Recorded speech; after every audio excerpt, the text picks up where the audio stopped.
With talk of AI in documentaries and in so many different means of production, doesn't AI take away from jobs? Actually, I think it will create more jobs because it's not like the companies will say, all right, everything works faster now, we can take a holiday and we'll only work 2 hours a day because companies always want to do more and earn more. So we'll just take away some work. Basically, like when the steam engine or something came out, or in the Industrial Revolution when many machines came, yes, it basically, you can say, took away some jobs, but people behind it who had to manage it and to maybe had to shift from their position, which was then taken by the machine.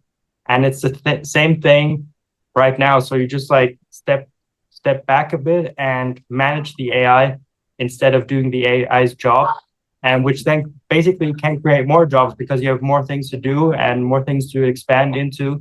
And I don't think that the humans will just pause.